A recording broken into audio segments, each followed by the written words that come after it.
ደረጀና ማርታ እንግዲህ በቁማቸው ተዋረዱ። ሁለት ሴት ልጆቻቸው በአንድ ቀን አረገዙ። ይህን ጉድ ማን ያምናል? ማን ያምናል? ዳጣም አርግዣለሁ ብላ እንግዲህ ለደረጀ ተናግራለች። ኤቪም ለእናቷ የእርግዝና ማስረጃ ሳይታታለች ማለት ነው። እንግዲህ ኤቪ አሁን ላይ አርግዛለች። ነገር ግን አሁን ተጠርጣሪው እንግዲህ ናታን ነው። ናታን ደግሞ እኔ ምንም አላረኩም ይላል። ሰው ግን በመጀመሪያ እኮ ወደ ሽንት ቤት የወሰዳት እና እንደገና ደግሞ ፊቷ እንድትጠጠብ ያደረጋት ናታን ነው። ስለዚህ እንዴት በአንድ ቀን ሁለት ሴቶች ያረግዛሉ? እንዲህ ኧረ ናታን ተዋረደ። በቃ እዛ ቤትማ የመጨረሻ መሆኑ አለበት። ዛሬ ይባራል ብዬ አስባለሁ። በሌላ በኩል እንግዲህ አሁን ላይ ማርታና ደረጃ የጋብቻ ቀናቸውን ለማክበር እንግዲህ ሰርፕራይዝ አላቸው። በእርግጠኝነት ፕራንክ መሆን አለበት። ዳጣና ኤቢ እንደዚህ ተባብረው የሚሰሩት ነገር እንጂ በመጀመሪያ በጣም አበሳጭተዋቸው ከችግር ላይ ችግር እንዳልፈባቸው ተብለን የተረገምን ሰዎች ነን ብለው እንዲያስቡ አድርገው ከዛም በኋላ በጣም ተጨናንቀው ባልና ሚስት እንግዲህ በነበረው በቀስፋት መጥተው ሰርፕራይዝ ሊሏቸው እንደነበረ እንግዲህ ያሳያል ብዬ አስባለሁ እንጂ የእውነት እርግዝና ተፈጥሮ አይደለም። ስለዚህ እንዴት ሊሆን ይችላል? ምክንያቱም ዳጣና ናታን ከዚህ በፊትም ሲዘጋጁበት ነው የነበረ። እንዴት አድርገን ሰርፕራይዝ ማድረግ እንዳለብን እናስብና እቅድ እያሉ ነው። ስለዚህ ይህ እርግዝና ፌክ ነው ማለት ነው። አውቀው ነው፣ ፕራንክ ነው፣ እነሱን ለማስደንገጥ ነው። ካስደነገጡም በኋላ ወደ ደስታ ለማምጣት ነው ነገሩ ማለት ነው። በሌላ በኩል ኤቢ አሁን ላይ ራሴን አጠፋለሁ እንጂ ከዚህ መስኮት ላይ ተወርውሬ ማንም ስለማይወደኝ እዚህ ቤት ምን ያቀማምጠኛል? ስለዚህ በቃ ቻው ቻው እያለች ነው እንግዲህ ይችላለም።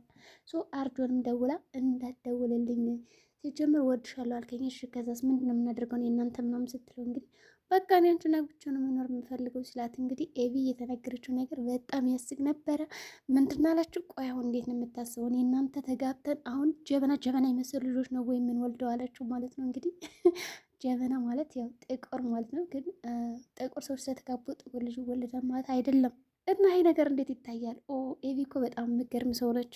ከዛ እንግዲህ ማርታ ደግሞ የፈተነቻ ፈተና ነበረ። እሱን በጣም ነው የወደቀችበት ምክንያት በእርግጠኝነት ደረጀም እርግጠኛ ነበር እንደዛ እንደምትል። ሰው አሁን አባትሽ ታስሯል እስር ቤት፣ ስለዚህ ለምን ሄደን አናስፈታውም ስትላት እንግዲህ የመለሰችለት መልስ ያን ሲያዳምጥ ነበረ።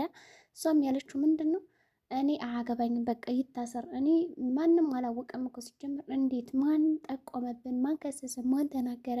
የአርጆ ነው እንዴ የነገረው? እንዴት ታሳሰረው? በማለት በጣም አበደች፣ ቃዥች እንጂ አባቷ ስለታሰረ ምንም ግድ አልሰጣት። የሚገርማችሁ ነገር እውነት ነው። ነገር ግን መታሰር የለበት ጥፋተኛ ሰው ነው እንጂ ያለ ጥፋቱ መታሰር የለበትም። ስለዚህ አባቴም ቢሆን ይፈታል እና እኔ ግን በጭራሽ እጄ አላስፈታውም። ደግሞ ዳጣ አባቴ የሚታሰር ከሆነ እኔ እጄ እሰጥለታለሁ እጄን ብላለች ነው ማለት እንግዲህ ይህንን ነገር ስትነግራት ለማርታ ማርታ ያልወለዳት ልጁ እንኳን ቢያንስ አስባለት ሄዳ እታሰራለሁ አለች። አንቺ ግን የገንዛ ልጁ ሆነሽ አባሽን አሳልፈሽ እየሰጠሽ ነው፣ አረዴ ተመከሪ እያለቻት እንግዲህ ነበረ።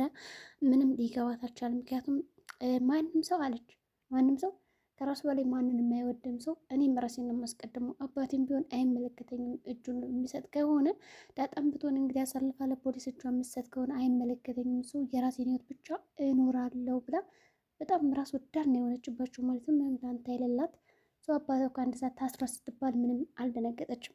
ዳጣ ግን በጣም አዝና ነበረ። ሰው ዳጣ እንደዛ አለችሽ ብላ ስጠይቃት አዋለቻት። ሰው ደጋገሙት። ከዛ እንግዲህ ማርታን በንዴት ነይ ትልና እንግዲህ ጉዷን ለማሳየት ወደ መኝታ ክፍል ትወረውራታለች ማለት ነው። ይቢን ስትወረውራት ግን ማለት ነው አባቷን ስታይሁ እንዲ በቃ ዋሽታችሁ ነው ያለቻቸው። ሰው ሙግት ነው የገጠመችው እዛ ጋ ማለት ነው። እንዴት ሊሆን ይችላል?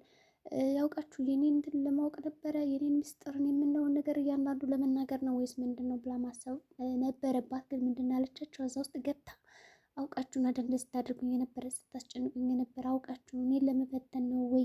እንዴት ታስራለች እኮ አለች። ለምን እንደተረጋችሁ ለምን ዋሻችሁ ትላለች። ከሷን ብሶ ማለት ነው። ከሷን ብሶ ምንድን ነው የተናገረቻቸው? ለምን ዋሻችሁ ታስራል ብላ ለምን ዋሻችኝ እናቴ?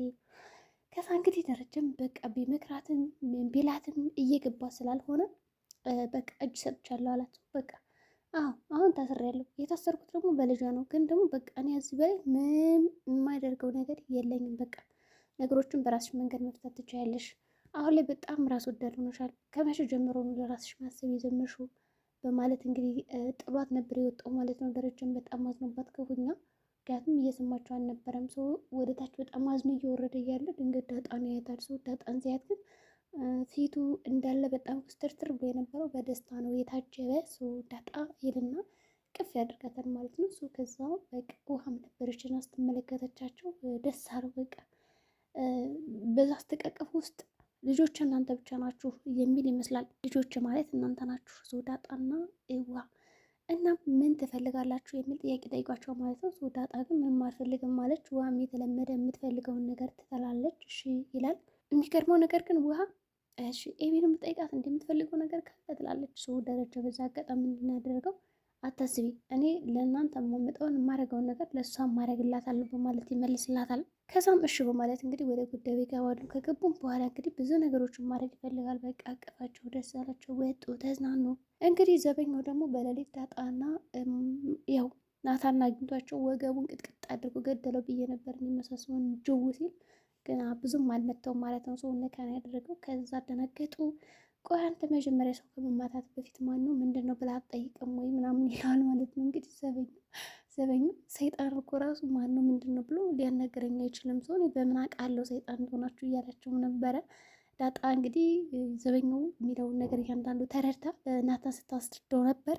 ናታንም እሺ በማለት ጉዳዩን በቃ ሌላ ቀን እዚህ ጋር መጠን ልንቀመጥ እንችላለን ሰው መጀመሪያ ማን ነው የሚለውን አጣራ ከመደባደብ በፊት እና ሁለተኛው እንደዚህ አይነት ነገር እንዳይደገምህ በማለት ያው ቁጣ ይናገረዋል።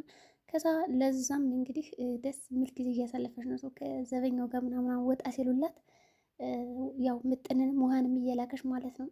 እኔ የምልሽ ያ ዘበኛ ምን እያደረገ ነው? እስኪ ሂዱና እዩት ምናምን ትላቸዋለች። ከዛ ለምን ስትላት እንግዲህ በቃ ሻይ ላምጣልህ ምናምን በይው እያለች እንግዲህ ምክንያት ትፈልጋለች ከእሱ ጋር ለማውራት እሱ ጋር ሄዳ ለመጫወት ምናምን ምክንያት እየፈለገች ነው። ከአሁን በፊት ናታንዬ ምናምን እያለች ወደ ናታን ዞራ ነበር። አሁን ግን ወደ ገዜ ሆኗል ማለት ነው። ሰው እንዴት ነው ያምራል አያምርም እያለች ራሱ ትጠይቃቸዋለች ማለት ነው። ቁመናውን መልኩን ምናምን ሰው እነሱም ያምራል ይላታል። እሷም እንግዲህ ትደስታለች ስራውን እየሰራች ማለት ነው። ከዛ እንግዲህ እንደታዘዘችው መጠን ያች ጅል ጓደኛሽ ግን የት ናት ትላታለች። ብስልና ስላት ጥሬ ትሆናለች ምን ላርጋት ትላለች እንግዲህ እዚህ ጋር ያው መጠን ጠበቃ ነው የቆመችላት ለጓደኛዋ። እህቴንማ እንደዛ ትናገሪያት በማለት ትነግራታለች። ከዛ እንግዲህ እሺ በማለት ጉዳዩ እንደሱስ አድርጋ ትሄዳለች እና ዘበኛውን ሄዳ ምን እየሰራ ነው ትላለች። ጠላ የለም እንደው ስንት ብር አዋጣችሁ ይላሉ። እንግዲህ ጠላ ለመግዛት ማለት ነው። እንደዚህ ማጠምቆ የነበረ ይላታል። እንግዲህ እንደው በቃ ጠላ ያሰክራል ስትለው በጣም ስለ ጠላ ብዙ ትንታኔ እየሰጠ ነበር። የሚገርማችሁ ነገር እንደ ዝም ብላችሁ የምኑን አንበቃችሁ የሰራችሁትማ ያማል። ይሄ እኮ ተከሽኑ በደንብ ነው የሚሰራው እና አያምም እያለ ስለ ጠላ ትምህርት እየሰጠ ነበር። እዛ ምጥን ምናለች በቃ እንደውም ቆይ ጠላ እንዴት መጠመቅ እንዳለበት የቤት ስራ ሰራለሁ፣ ትንታኔ ሰራለሁ፣ ወደ ትምህርት ቤት ሲሄድ አቅድበታለሁ እና ሸጣለሁ ትላለች። ከዛ እንግዲህ እሱም ጎበዝ እያለ እያደነቃት ነበረ። ከዛ እንግዲህ ኬስሽን እያወላቅሽ ትመጫለሽ በኋላ ይላታል ማለት ነው።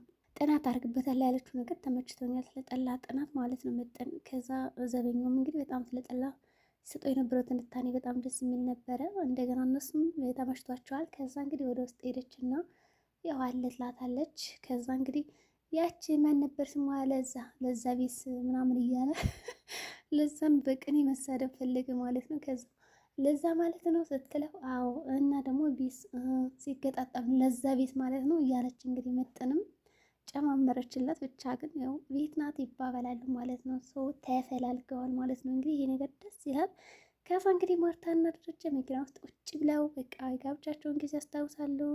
እንዴት 25 ዓመት በቀላሉ እንደሄደላቸው አስባችሁታል። እንግዲህ 25 ዓመት ቀላል አይደለም። ሰው በዚህ 25 ዓመት ውስጥ እንግዲህ ደስ የሚል ህይወት አሰኝተሽኛል እያለ ሲያመሰግናትም ነበር። ግን የሚያሳዝነው ነገር 25 ዓመት ሙሉ ምንም የደበቀኝ ዋሽ ነገር የለም ብላ የምታስበው ሁለት ልጆች ዱብ እንዳረጋውን አታውቅም። ይህም ሁሉ ነገር ተመሰጋግነው ተሞጋግሰው ነው እንግዲህ ያሉት። ግን ማርታ ስታቅ ይህ ሁሉ ምስጋና ገደል ይገባል ደግሞ ማለት ነው። የሚገርማቸው ነገር በእኔና በአንተ መካከል በቃ ያው እንደ ምስማር አይደለንም። ሰው ከአንድ ጉድጓድ ሁለት ዛፍ አይደለንም የሚበቅል ነው፣ ከአንድ ጉድጓድ አንድ ዛፍ ነን። እኔ ማለት አንተ ማለት እኔ ነኝ እያለችው ነበረ። እና ጎድለቴን ሁላ እንደዚህ ችለህ ዝም ያልከኝ አስከብረህ ያስከበርከኝ አኮራይ ባል እያለች በጣም ብዙ ነገር ስትናገረው እሱ ደግሞ ችግር የለውም ማለት እንግዲህ ያመሰገናል ነበር። ምክንያቱም ጉድለት አለብኝ የምትለው ልጅ አለመውለዷ ነው፣ ወንድ ልጅ እና እንደዛ ባይሆንም እኮ ሴት ልጆች አሁን ወልደሻል፣ ሰው እነሱ ይወልዳሉ ወንድ ልጅም ሴትም እያለ በጣም እያሞጋገሰን ነበር። ግን እሱ ያው አሁን ላይ ወንድ ልጅ ስላለው ምንም አልመሰለውም ያን ያክል ማለት ነው። ብቻ ሲተባበሩ ነበር። ይሄ ደስ ይላል። ወደ ቤት ከመጡ በኋላ ግን እነዳጣ አርግዘናል ሲሉት በቃ ቀወጡት። ዛሬ ደግሞ ልጆቹ የሉም እንዴት ናቸው በማለት ሲገቡ ዳጣም አመመኝ ትላለች። በእርግጥ እየተጨቃጨቁ ነበረ።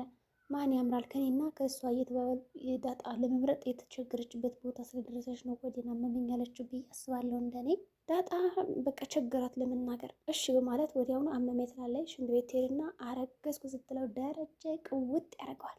ናታንም ጠርቶ ኤቢም እንደዛ ስትል ቃወጡት። በጣም ተርበትብተው ነው ያሉት። እንግዲህ ምን ለማድረግ አስበው ነው እንደዛ የሆኑት? እኔ ግን ሳስበው እየቀለዱ ነው። ምክንያቱም ሰርፕራይዝ ለማድረግ አስበው ነው ብዬ አስባለሁ። ለኬኩ ለምኑ በቃ አስጨንቋቸው ከዛ ደግሞ ሊያስደስቷቸው ሁሉን ነገር ረስተው ወደ ደስታ እንዲመጡ እያደረጉ ነው ብዬ አስባለሁ። ሰርጋችን ይመስላል። በቀጣይ ቪዲዮ እስከምንገናኝ መልካም ጊዜ